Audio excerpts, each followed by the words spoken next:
Assalamualaikum warahmatullahi wabarakatuh. Alhamdulillahilladzi khalaqal mauta wal hayata liyabluwakum ayyukum ahsanu amala. Asyhadu an la ilaha illallah wahdahu la syarikalah wa asyhadu anna Muhammadan abduhu wa rasuluh.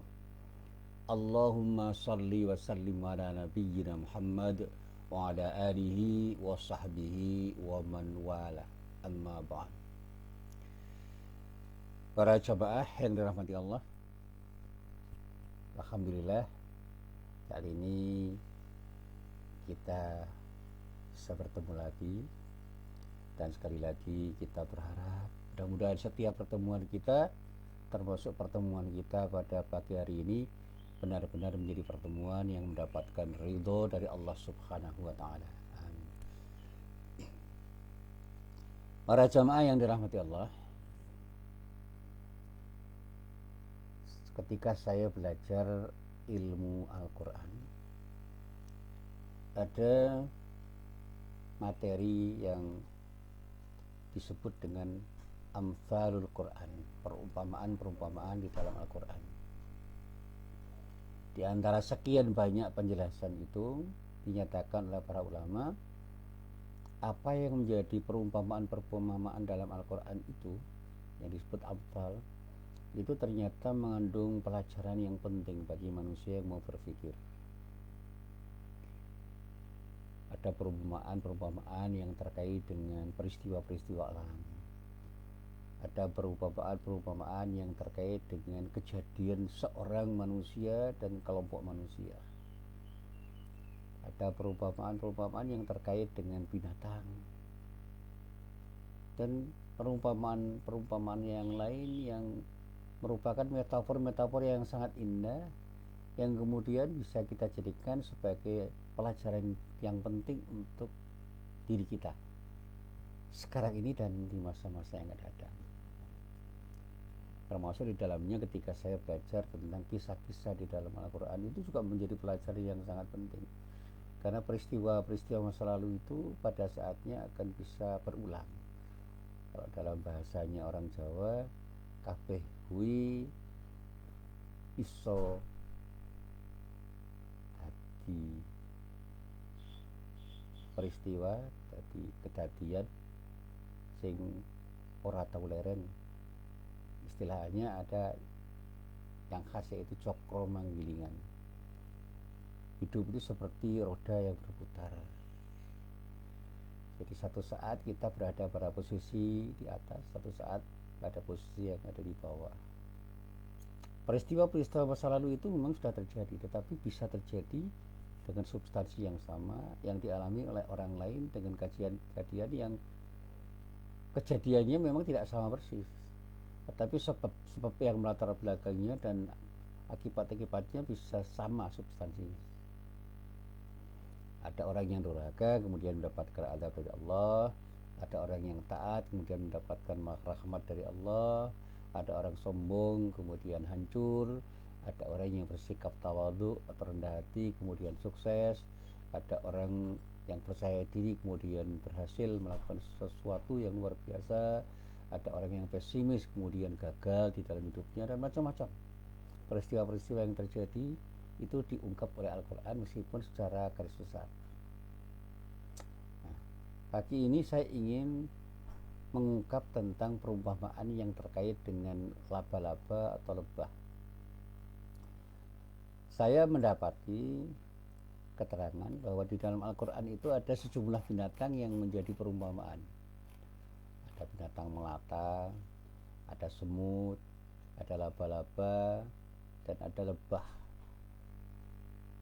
Dan juga ada binatang-binatang yang lain seperti anjing.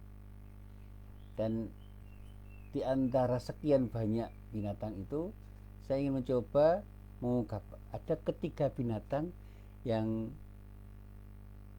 kecil yang diabadikan oleh Al-Quran menjadi nama surat, yaitu An-Naml yang berarti semut, Al-Ankabut yang berarti laba-laba, dan yang ketiga An-Nahl yang berarti lebah. Nah, ketiga binatang yang disebut itu, semut, laba-laba, dan lebah, itu masing-masing memiliki karakter dan sifat yang khas sebagaimana yang digambarkan oleh Al-Quran sendiri, dan ada hal yang patut dijadikan pelajaran oleh setiap orang. Misalnya simpulan yang penting, semut itu punya sifat suka menghimpun makanan sedikit demi sedikit tanpa henti-hentinya. Jadi ada semangat yang luar biasa untuk melakukan sesuatu dalam rangka untuk menghimpun sesuatu yang besar sedikit demi sedikit. Sisi positifnya, kita itu bisa memiliki sesuatu yang besar kalau kita mau menghimpun sesuatu step by step, selangkah demi selangkah, sedikit demi sedikit. Saya pernah satu saat itu punya pengalaman yang menarik. Saya itu membaca buku usul fikih yang tebal. Begitu saya melihat bukunya, saya sudah geleng-geleng kepala. Mana mungkin saya bisa memahami semuanya ini. Tapi ada guru saya yang sangat bijak, namanya Pak Asmuni Abdurrahman. Ketika saya tanya Pak Asmuni, Pak, saya mohon maaf, saya pernah datang ke rumahnya. Gimana caranya belajar usul fikih? Beliau sambil bergurau mengatakan, ya diwaca, orang ngerti ditakoki, ya dibaca, kalau tidak ngerti ditanyakan. Wah, banyak sekali yang harus saya baca. Ya dibaca sedikit demi sedikit. Saya dulu ya tidak ngerti usul fikih, lama-lama ngerti dan bisa mengajar usul fikih. Sudah, yang penting mau belajar, pelajari dari awal sampai akhir. Jangan pernah membayangkan kapan berakhirnya, tetapi yang penting dimulai. Akhirnya saya termotivasi. Akhirnya saya belajar sedikit demi sedikit. Dan lama-lama paham. Meskipun belum semuanya saya pahami.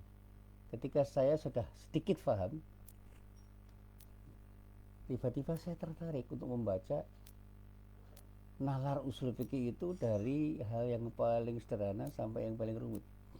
Dan yang tidak saya pahami saya tanyakan kepada Pak Asmuni Abdurrahman dan orang-orang yang saya anggap mengerti. Dan alhamdulillah lama-lama saya paham sedikit demi sedikit, meskipun saya bukan pakar usul fikih. Dan pada akhirnya saya mengajar ilmu usul fikih ini di fakultas di mana saya mengajar. Demikian juga ada pengalaman lain dari sesuatu yang dulu tidak pernah saya bayangkan. Ketika saya mau nulis buku, pengalaman saya belajar usul fikih itu saya coba untuk saya terapkan di dalam upaya saya untuk menulis buku kecil. Ternyata berhasil juga. Dan ketika saya itu membaca artikel-artikel, saya tertarik, apa saya bisa menulis seperti ini. Saya coba sedikit demi sedikit, akhirnya bisa. Alhamdulillah sudah ribuan tulisan saya buat sejak saya jadi mahasiswa sampai sekarang.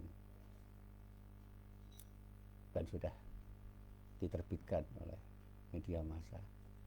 Meskipun saya bukan seorang penulis yang baik, karena di samping saya kurang istiqomah, saya juga kadang-kadang kurang serius ketika menulis. Tapi ketika saya baca tulisan-tulisan saya itu, saya heran, kok bisa ya saya menulis seperti ini.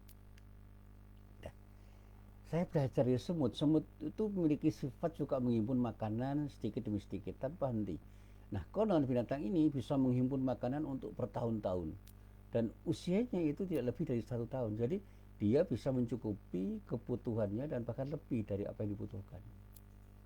Dari sisi upayanya itu luar biasa, bisa kita contoh. Tetapi dari satu sisi, kalau kita melihat sisi negatifnya, sikap tamaknya, sikap rakusnya, sikap lobanya itu sedemikian kentara, sedemikian besar, sehingga ketika ia berusaha memikul sesuatu yang lebih besar dari badannya, itu dia begitu rupa dia berusaha untuk memikulnya sampai pada suatu saat dia kelelahan sehingga memanggil teman-temannya. Teman-temannya pun kemudian membantu. Pada saatnya apa yang kemudian dia pikul itu ketika mau dimasukkan ke lubang persembunyiannya atau rumahnya, itu tidak cukup. Akhirnya dengan upaya yang luar biasa, dia gigit sedikit demi sedikit, akhirnya memang menjadi kecil-kecil, ya, pada yang besar itu, dan bisa masuk. Tapi karena terlalu banyak yang mubadir, ada sesuatu yang kemudian tidak termakan karena sesuatu yang dia bawa itu terlalu besar, terlalu banyak. Nah, saya bisa belajar di sini. Banyak orang yang karena sikap rakusnya, tamaknya dan ubahnya itu menghimpun sesuatu lebih banyak dari apa yang dia butuhkan sehingga dia kekenyangan. Kalau dalam bahasa Jawa itu kakean opo sing dikumpulke. Nah, ketika sudah pada taraf tertentu dia itu mau memakan sesuatu yang sudah dikumpulkan itu tidak termakan karena sudah busuk. Saya masih ingat itu ada anak kecil itu ditraktir oleh teman-temannya karena dia tuh rakus, dia ambil semua makanan yang disenanginya dikumpulkan di sebuah piring. Ketika dimakan nggak habis. Saya pernah diberi makanan yang terlalu banyak. Saya sudah mengatakan cukup 2 saja, ternyata diberi 4. Ya nggak habis. Artinya apa? Ketika saya itu membutuhkan 2 ya ambil 2. Jangan ambil 4. Kalau ambil 4 yang 2 mubazir dan bisa terbuang. Nah, semut itu seringkali tidak berpikir tentang sesuatu yang dia cari.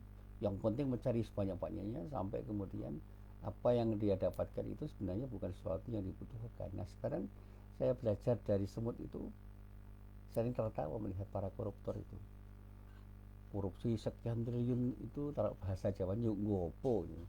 Kebutuhan kita kan tidak sebanyak itu, tetapi mungkin karena dia ingin berbagi dengan teman-temannya, ya korupsinya tidak pernah berhenti. Nah, para jamaah yang dirahmati Allah, lain halnya ketika kita itu melihat binatang yang lain, yaitu laba-laba. Yang digambarkan di dalam Al-Quran, laba-laba itu punya kebiasaan untuk membuat sarang, membuat rumahnya. Dan ternyata rumah yang terlihat indah dan terjalin rapi itu sangat rapuh. Jadi katakan rumah yang paling rapuh itu ya rumah laba-laba itu. Jadi katakan di dalam Al-Quran pada surat Al-Ankabut, A'udzubillahi minasyaitonirrajim. Matalul ladzina ittakhadhu min dunillahi awliya'a kamathalil ankabut ittakhadat baitan wa inna awhanal buyuti la baitul ankabut lau kanu ya'lamun. Perumpamaan orang-orang yang mengambil pelindung-pelindung selain Allah itu adalah seperti laba-laba yang membuat rumah. Dan sesungguhnya rumah yang paling lemah itu ya rumah laba-laba kalau mereka mengetahui. Nah, di dalam ayat ini ada pelajaran. Ini pelajaran tauhid. Orang yang mencari pelindung selain Allah itu adalah orang yang salah karena dia mencari pelindung yang bukan pelindung yang kuat. Seperti laba-laba yang ingin berlindung dengan rumahnya yang sangat rapuh. Rumahnya indah tetapi rapuh. Tempat yang dibuat laba-laba berupa rumah itu bukan tempat yang aman. Apapun yang berlindung di tempat yang rapuh itu akan bisa celaka. Tetapi ada rahasia yang luar biasa. Ternyata laba-laba itu membuat rumah yang rapuh itu menjadi jebakan. Jadi desain untuk menjebak mangsanya yang akan disergapnya ketika berada di situ. Apa itu? Serangga. Dia itu membuat rumah sekaligus perangkap yang diharapkan di rumahnya yang rapuh, yang dijalin dengan jalinan-jalinan yang sangat rapuh itu akan bisa membuat serangga-serangga itu tidak mengerti bahwa itu adalah jebakan. Banyak serangga yang terjebak di situ. Bahkan apapun yang ingin dimakan oleh si laba-laba itu dimakan dengan jebakan-jebakan yang luar biasa dari rumahnya yang kelihatan rapuh itu. Ayat ini memberikan gambaran bahwa di dalam masyarakat atau rumah tangga yang ada di seputar kita, yang keadaannya seperti laba-laba itu, yang pertama rumah tangga itu rapuh karena tidak punya tempat berlindung yang kokoh. Tetapi ada sesuatu hal yang bisa kita pelajari, karena kerapuannya itu satu sama lain itu tidak saling bisa melindungi. Sekarang terjadi proses sikut menyikut, tindih menindih, seperti anak laba-laba yang baru lahir. Kehidupan ayah dan ibu serta anak-anaknya tidak harmonis, antara pimpinan dan bawahan itu saling bisa mencelakai atau mencederai, karena berada di rumah yang rapuh, yang pada saat itu dia akan sulit untuk membangun kekuatan bersama di rumah yang rapuh itu. Nah, rumah tangga yang rapuh itu akan melibatkan orang-orang yang menjadi anggota rumah tangga itu akan bisa saling memberi madarat. Berbeda dengan rumah tangga yang kuat, yang punya tempat perlindungan yang kuat, rumah yang kokoh, yang digambarkan sebagai sebuah bangunan rumah tangga yang kokoh, maka anggota rumah tangganya itu akan menjadi anggota yang nyaman karena satu sama lain bisa saling menopang. Saya pernah mencermati sebuah rumah yang kokoh, tidak terlalu indah tetapi kokoh. Nah, ketika terjadi gempa bumi beberapa tahun yang silam, rumah itu kok tetap kokoh karena apa? Terjalin dalam sebuah bangunan yang kokoh, yang satu sama lain komponennya itu saling mengait. Sementara rumah yang indah tetapi tidak terjalin dengan kokoh itu banyak yang roboh. Nah, itu gambaran di masyarakat juga begitu. Masyarakat yang berada pada sistem sosial yang rapuh itu akan sulit untuk menjadi anggota masyarakat yang aman dan nyaman, karena satu sama lain bisa saling mengganggu atau saling mencederai atau saling menzalimi. Tapi ketika mereka berada pada sistem yang kokoh, dia akan bisa menjadi orang-orang yang merasa nyaman dan aman, satu sama lain itu saling menopang, ada sinergi di dalamnya. Nah, saya menggambarkan ketika kita itu berada di rumah laba-laba, kita akan terjebak, bisa diterkam oleh orang dalam jebakan laba-laba itu. Dan ketika kita menjadi laba-laba, kita juga akan berpikir bagaimana saya itu menjebak orang untuk saya manfaatkan, sehingga laba-laba itu sering bersikap egois. Yang penting saya senang, peduli amat dengan orang lain, kalau perlu orang lain saya makan untuk kepentingan saya. Jadi saling memakan itu menjadi kebiasaan yang bisa terjadi pada laba-laba. Bahkan saya membaca di sebuah literatur, jangankan serangga yang tidak sejenis yang mau dimakan, laba-laba jantan yang lemah pun itu bisa disergapnya untuk dimusnahkan oleh laba-laba betina ketika dia butuh makan, ketika sudah terjebak pada rumah yang dia buat. Bahkan telur-telurnya yang menetas itu saling berdesakan hingga satu sama lain bisa saling memusnahkan. Di telur laba-laba itu bisa saling memusnahkan ketika berdesakan di rumah laba-laba itu. Nah, itu yang saya coba untuk saya renungkan. Oh, ternyata ketika kita itu punya jiwa, punya cara berpikir, punya mindset seperti laba-laba, kita bisa menjadi orang yang saling mencederai, saling mendolimi, saling memberi madarat.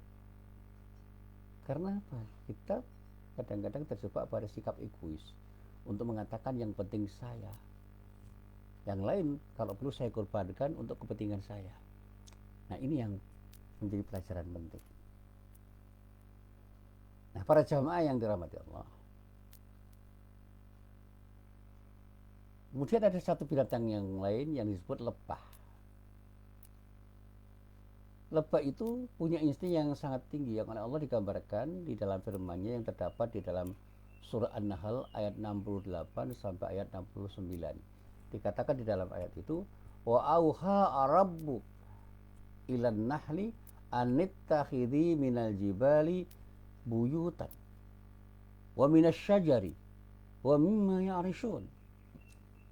Ini ketika saya baca di dalam salat itu saya renungkan. وأوحى ربك إلى النخل أن اتخذي من الجبال بيوتا ومن الشجر ومما يعرشون. Kemudian ayat selanjutnya lebih indah lagi.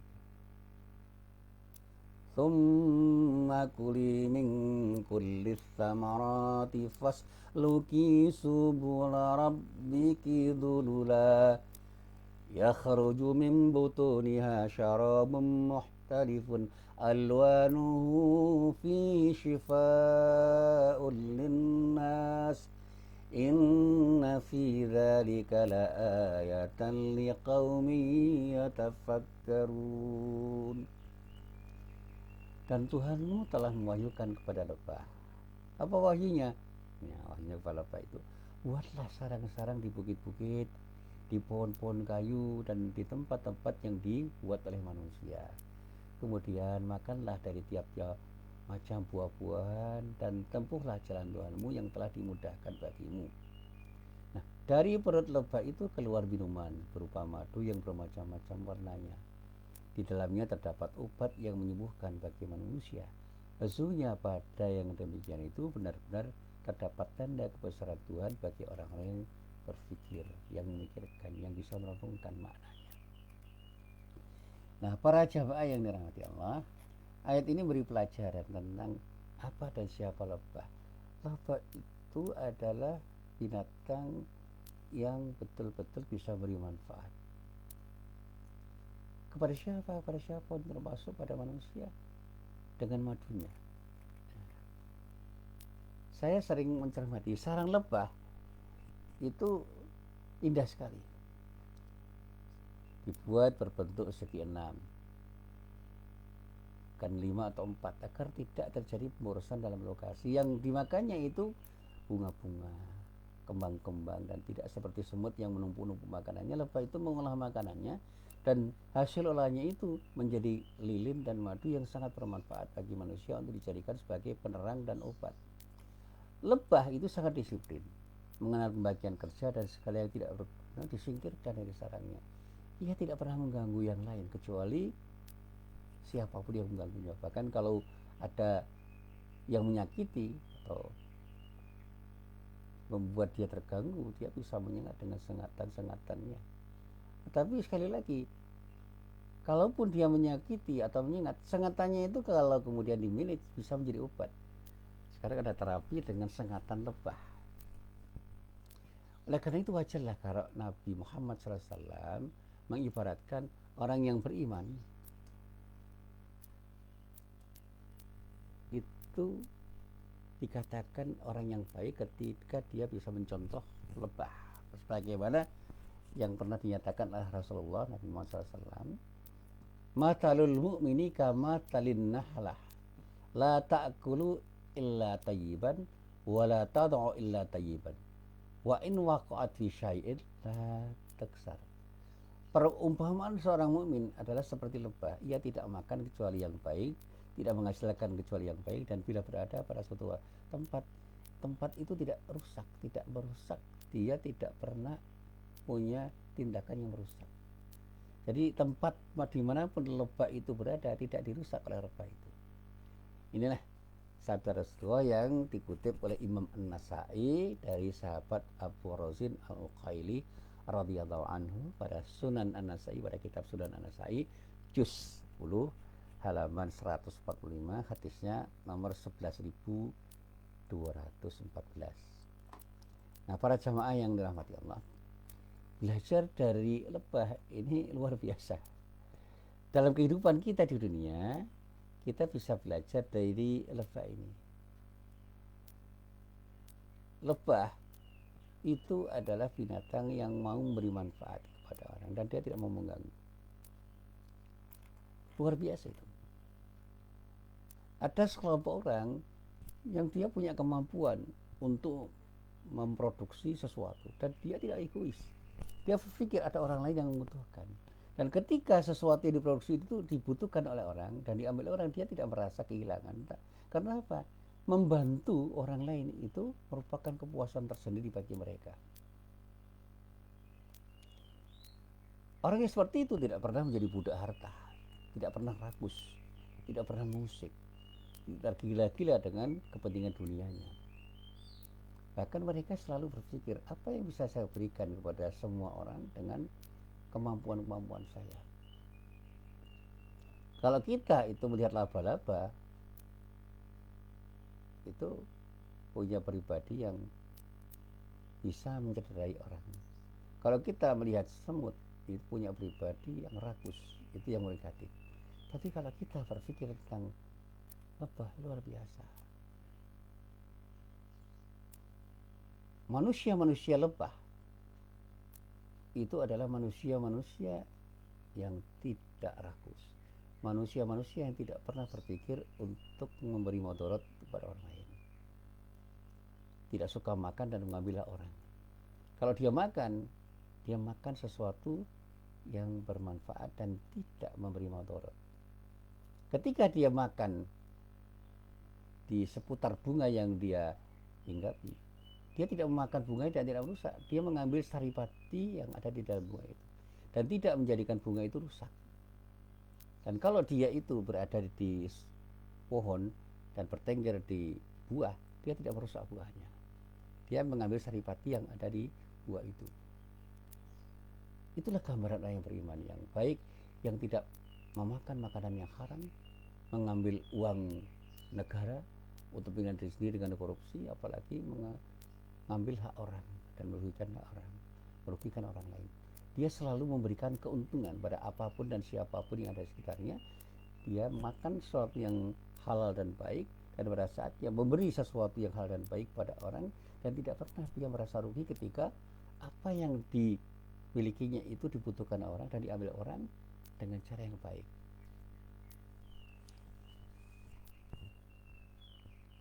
Pribadi lebah itu adalah pribadi yang tidak pernah menyakiti orang lain, pribadi yang menyejukkan dan menyenangkan.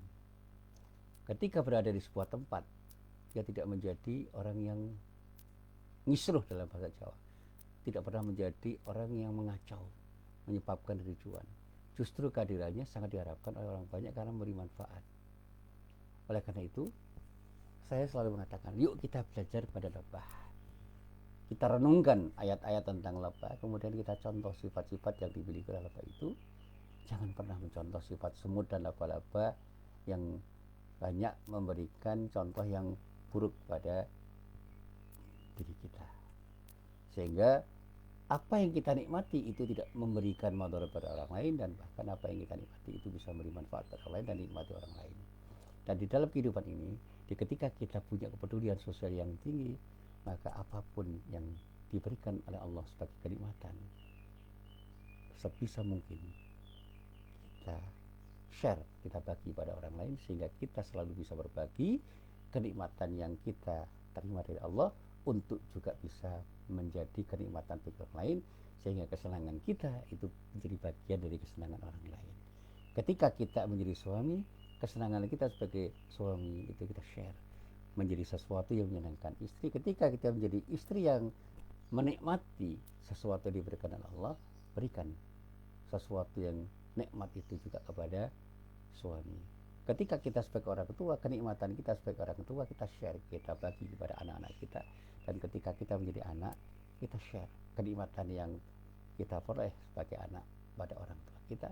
Dan ketika kita bertetangga, berikan kenikmatan yang telah kita dapatkan itu untuk kita share, untuk kita bagi pada para tetangga kita. Dan ketika kita bersahabat dan kita berteman, mari kita mencoba untuk berbagi pada teman-teman dan sahabat kita, sehingga apa yang kita rasakan sebagai sebuah kenikmatan juga bisa dirasakan sebagai sebuah kenikmatan bagi orang lain, oleh orang lain. Inilah yang bisa saya sampaikan. Dan sekali lagi, mari kita selalu bisa berbagi seperti lebah, jangan seperti laba-laba dan semut. Bagaimana kita bisa memberi manfaat tanpa merasa rugi, dan bagaimana kita juga bisa mengambil manfaat dari orang lain tanpa merugikan orang lain. Insya Allah, ketika kita punya pribadi seperti lebah, kita akan menjadi pribadi-pribadi yang saling bisa memberi dan saling bisa memberikan sesuatu yang bermanfaat. Dan pada saatnya kita menjadi manusia-manusia yang bermanfaat, bukan hanya untuk diri kita sendiri, tapi juga menjadi bermanfaat untuk banyak orang. Inilah apa yang bisa saya sampaikan, mudah-mudahan bermanfaat. Billahi taufik wal hidayah. Wassalamualaikum warahmatullahi wabarakatuh.